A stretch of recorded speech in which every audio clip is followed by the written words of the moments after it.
नमस्कार छात्रों। हिंदी विषय के अंतर्गत आज आप पढ़ेंगे अनुस्वार। तो जैसे कि आप देख रहे हैं, अनुस्वार इस प्रकार का निशान है जो कि बिंदु के रूप में अक्षर के ऊपर अंकित किया जाता है। इसी को अनुस्वार कहते हैं। अगर अनुस्वार को परिभाषित किया जाए तो इस प्रकार से परिभाषा बनेगी कि वर्ण के ऊपर बिंदु के रूप में लिखा जाने वाला चिन्ह, वर्ण के ऊपर बिंदु के रूप में लिखा जाने वाला चिन्ह अनुस्वार कहलाता है। इसका उच्चारण स्थान नासिका है। तो स्पष्ट हो जाता है कि अनुस्वार वह चिन्ह है जो वर्ण के ऊपर अंकित किया जाता है बिंदु के रूप में, और इसका उच्चारण स्थान नासिका है।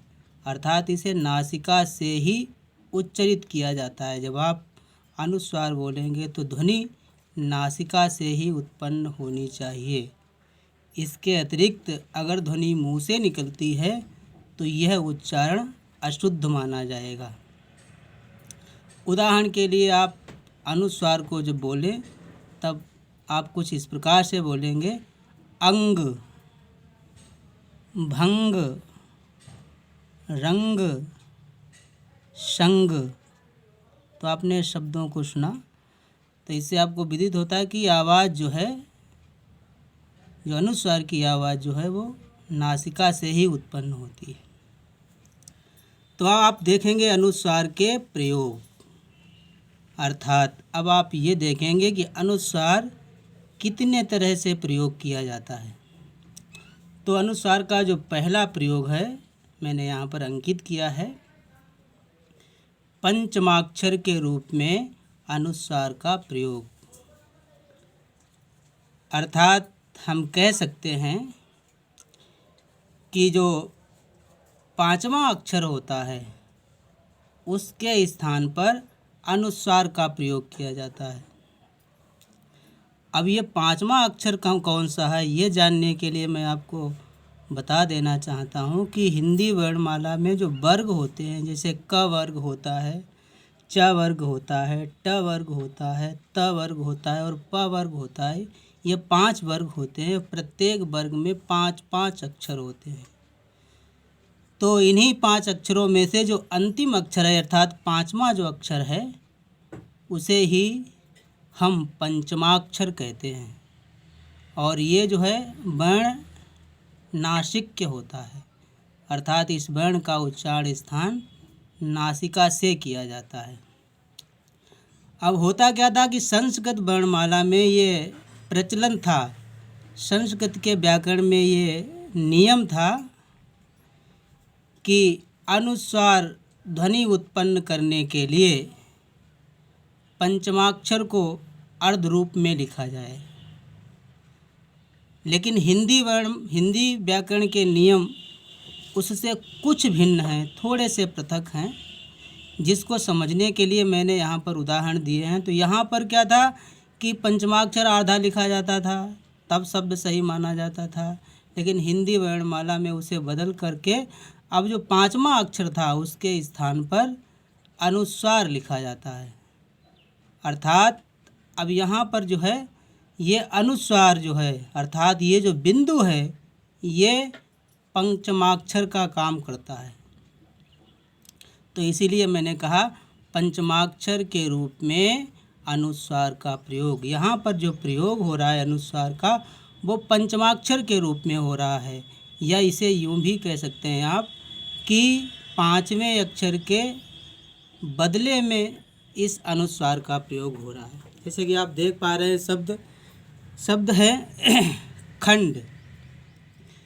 खंड को अब संस्कृत में ऐसे लिखा जाता था आधा आराम बना करके, लेकिन हिंदी में अनुस्वार के रूप में लिखा जाता है, अनुस्वार का चिन्ह लगा कर लिखा जाता है। इसी प्रकार से शब्द है दंड। दंड में भी आधा अणा है, लेकिन हिंदी वर्णमाला में वो इस रूप में शुद्ध माना जाएगा जब आप उसके ऊपर अनुस्वार का चिन्ह लगाएंगे। दिनांक जब आप लिखते हैं तो संस्कृत का नियम था कि दिनांक में इंग्या अक्षर को आधा लिखा जाए, उसके बाद का लिखा जाए। तो इस प्रकार से इंग्या जो 5वां अक्षर है उसका प्रयोग होता था, लेकिन हिंदी में उन्होंने इस अक्षर के स्थान पर, इस 5वें अक्षर के स्थान पर अब इस बिंदु का प्रयोग हो गया है। तो यहाँ पर भी 5वें अक्षर का स्थान अनुस्वार ने ले लिया। पंकज, तो पंकज को यहाँ पर इस प्रकार से लिखेंगे, पंकज, अनुस्वार का प्रयोग, ये गलत है सॉरी तो अनुस्वार का यहाँ पर भी प्रयोग होगा। इसी प्रकार से चंचल, जब चंचल शब्द लिखा जाता था तो चंचल के लिए आधा वां बनाया जाता था, जो कि 5वां अक्षर है। अब उसके स्थान पर हिंदी में जब चंचल आप लिखेंगे तब उसके ऊपर, चा के ऊपर इस अनुस्वार का चिन्ह लगाएंगे, अनुस्वार को लिखेंगे। इस प्रकार से ये चंचल पूरा होगा। अब यहाँ पर जो है आधा वान लिख करके अब आधे वां के स्थान पर आप जो है इस अनुस्वार का प्रयोग करेंगे, तब शुद्ध माना जाएगा।